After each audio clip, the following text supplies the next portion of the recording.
نہیں سنتا ہی نہیں مانگنے والا تیرا، اور میں تو مالک ہی کہوں گا کہ ہو مالک حبیب، یعنی محبوب و محب میں نہیں میرا تیرا، اور تیری سرکار میں لاتا ہے رضا اس کو شفیع جو میرا غوث ہے اور لاڈلا بیٹا تیرا۔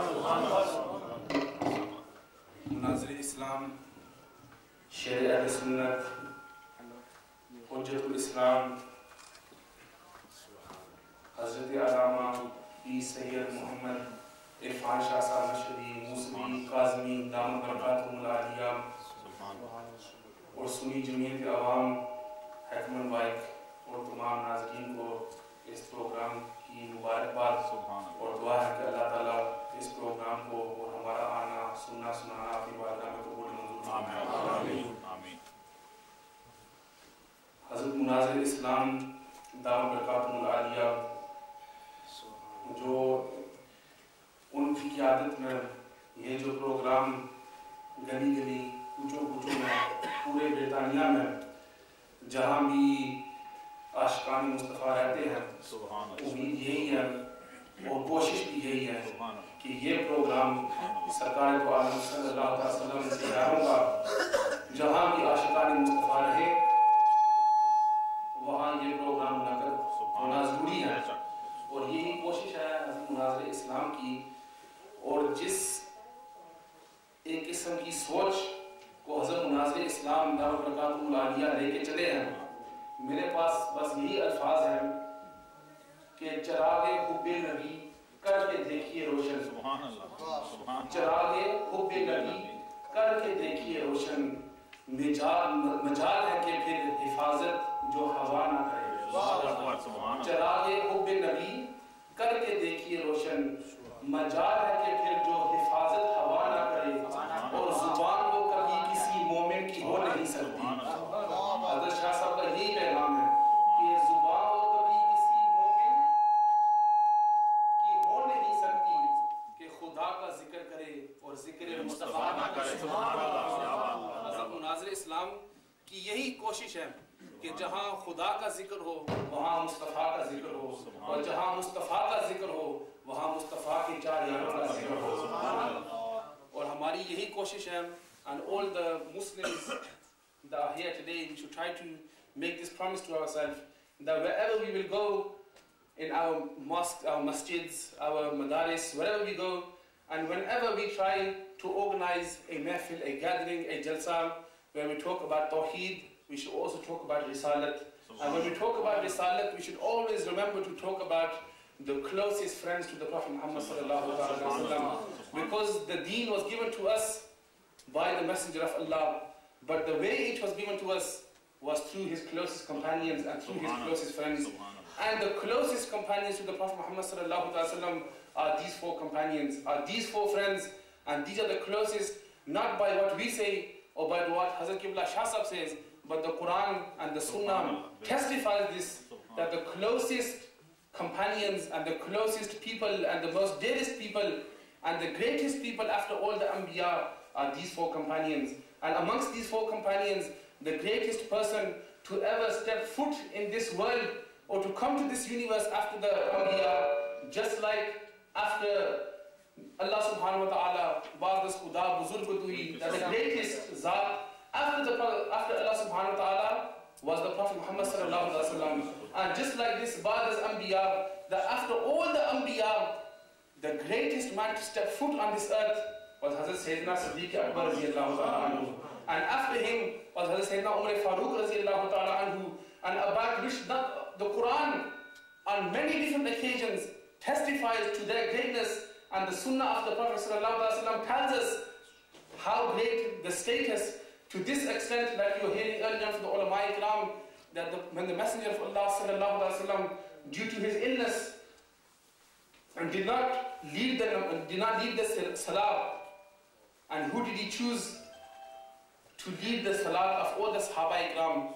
Now when we lead namaz today, when we read our salah today, and the muqtadeen will be behind us, we are ordinary people, but imagine when we are in Masjid al-Nabawi, and amongst the muqtadis there is Umar Farooq, there is Usman ibn Nurayn, there is Hazrat Mawla Ali, and there is great companions of this status, in the Jamaat, and who does the Messenger of Allah appoint? And people say today that this person, that Hazrat Mawla Ali was more afzal, or Hazrat Usman Ghani was more afzal, or Hazrat Umar Farooq was more afzal.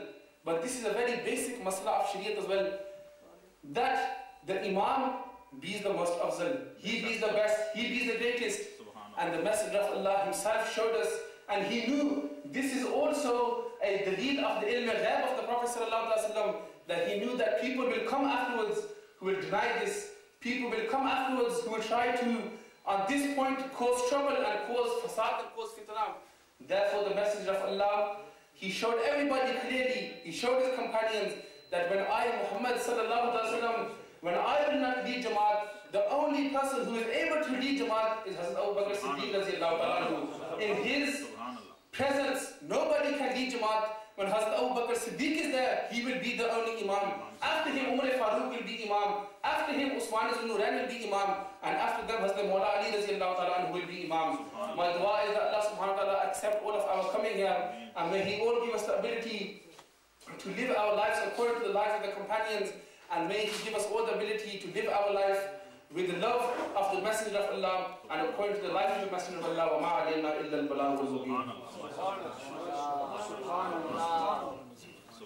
حضرات اب آپ کے سامنے ایک اور محترم اور مکرم مہمان جو کومنٹری سے تشریف لائے ہیں، حضرت علامہ مولانا سید غلام کبریا صاحب، میں ان کو دعوت دیتا ہوں وہ نعت شریف پیش کریں گے۔ نعرہ تکبیر، نعرہ رسالت، نعرہ رسالت، نعرہ تحقیق، نعرہ حیدری، حق صدیق، حق صدیق، سیدی مرشدی یا نبی یا نبی، سیدی مرشدی یا نبی یا نبی۔ السلام علیکم ورحمۃ اللہ وبرکاتہ۔ قبلہ نے مجھے حکم کیا تھا خطاب کرنے کے لیے، کبھی کبھی میں انگریزی میں خطاب کرتا ہوں، لیکن قبلہ کی حاضری میں یہ میرا ہمت نہیں ہوتا کہ میں خطاب کر سکوں، اس لیے اعلیٰ حضرت فاضل بریلوی رحمۃ اللہ علیہ ان کی ایک نعت پیش کرتا ہوں۔ سبحان اللہ۔ صلی اللہ علیہ یا رسول اللہ وسلم علیک یا حبیب اللہ، صلی اللہ علیہ یا رسول اللہ وسلم علیک یا حبیب اللہ۔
استقبال کریں. نعرہ تکبیر، نعرہ رسالت، نعرہ رسالت، حضور حجت الاسلام، حضور حجت الاسلام.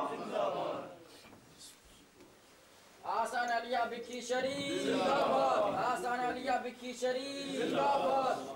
حق صدیق، حق صدیق، نعرہ تکبیر، نعرہ رسالت، نعرہ تحقیق، نعرہ حیدری، حضرت مناظر اسلام.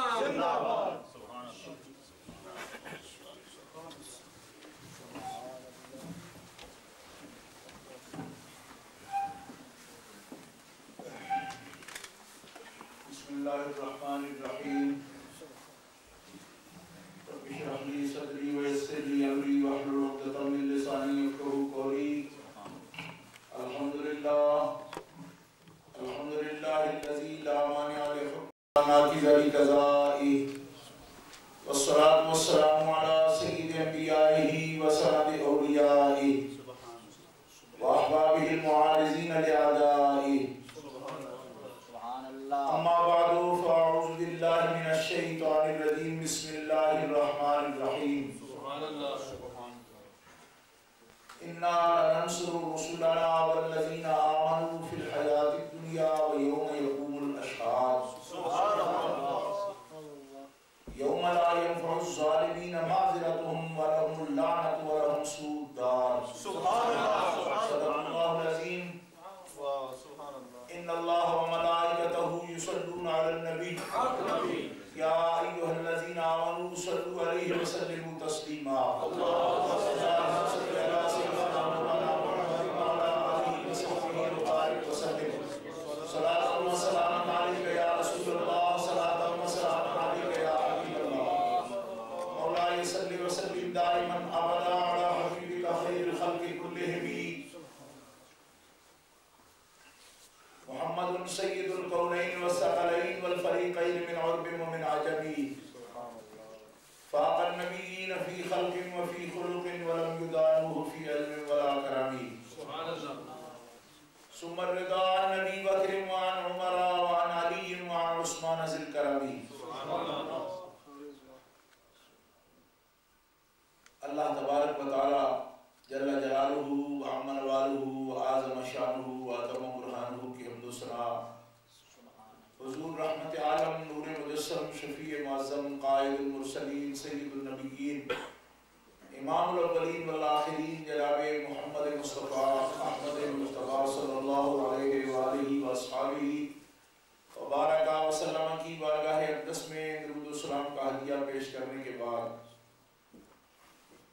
معزز و محترم حاضرین اہل اسلام، اہل سنت و جماعت، عاشقان مصطفیٰ، آج کی یہ عظیم الشان حق شہریار کانفرنس 5ویں ماہانہ کانفرنس ہے جو ماہ جمادی الثانی میں بریڈ فورڈ میں پہلی کانفرنس ہوئی تھی، اور اس کے بعد رجب شریف میں ڈیڈلی میں کانفرنس منعقد ہوئی، اور شعبان میں نیو کاسل شہر میں حق شہریار کانفرنس منعقد ہوئی. رمضان المبارک میں کوئنٹری کے اندر حق شہریار کانفرنس منعقد ہوئی، اور آج شوال المکرم میں 5ویں کانفرنس یہاں ہیکمنڈ وائٹ میں منعقد ہو رہی ہے. اور ذی قعدہ کے آخر میں، بلکہ بعض وجوہ کی بنا پر ذی الحج شریف کے اوائل میں، یعنی نصف کے قریب 6ویں یہ کانفرنس حوضلے گرین میں برمنگھم میں منعقد ہوگی. الحمدللہ کہ وہ ساتھی حوضلے گرین والے یہاں موجود ہیں. آئندہ ہونے والی کانفرنس ان کے پاس ہوگی. میں نے سالانہ چاریال کانفرنس مرکزی بریڈ فورڈ کے موقع پر ان 6 کانفرنسوں کا اعلان کیا تھا. الحمدللہ 5ویں ہم منعقد کر رہے ہیں اور 6ٹھی آئندہ زندگی رہی تو انشاءاللہ العزیز وہ کانفرنس وہاں عزلِ گرین میں منعقد ہوگی. اور اس طرح یہ 6 کانفرنسیں جن کا وعدہ کیا تھا اور اس وقت دوستوں نے کہا تھا, انہوں نے جیسے وعدہ کیا تھا الحمدللہ انہوں نے انتظام کیا. ہم نے جیسے وعدہ کیا تھا ہم ان کی خدمت میں حاضر ہیں اور انشاءاللہ العزیز سال کے 12 مہینے ہوتے ہیں اور مختلف شہروں سے دوستوں نے رابطہ کیا ہے. ہم پورے سال کے 12 مہینوں میں ہر مہینے کے اندر برطانیہ کے کسی نہ کسی شہر میں انشاءاللہ یہ کانفرنس منعقد کرتے رہیں گے. آج دوسری خوشی یہ ہے کہ یہ سنی جمعیت عوام کے دوست اس تنظیم سے جو متعلق ہیں ان کے لیے خاص طور پر اور سب اہل سنت و جماعت کے لیے عام طور پر اہل اسلام کے لیے یہ خوشخبری ہے کہ خالص سنی جمعیت عوام تنظیم کے تحت برطانیہ میں یہ پہلا دینی مرکز ہے آج جس کی ہم نے اس کانفرنس کے ساتھ اوپننگ کی ہے.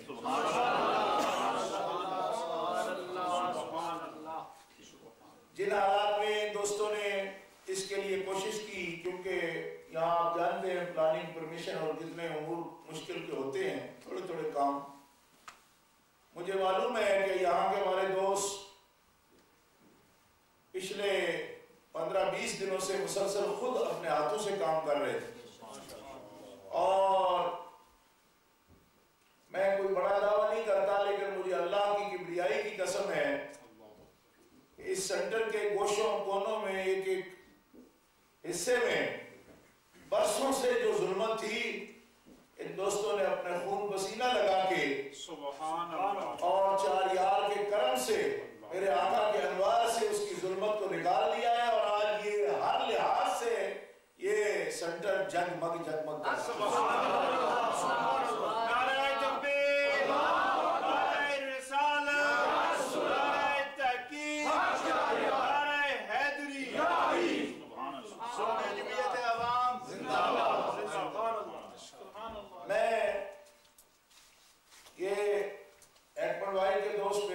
ساتھی ہیں, مجھے 10 سال تقریباً ہونے والے ہیں جب اس ملک میں پہلی دفعہ آیا اور 4-5 سال میں وزٹ ہی آتا رہا ہوں. 2004 سے یہاں پہ میں اس ملک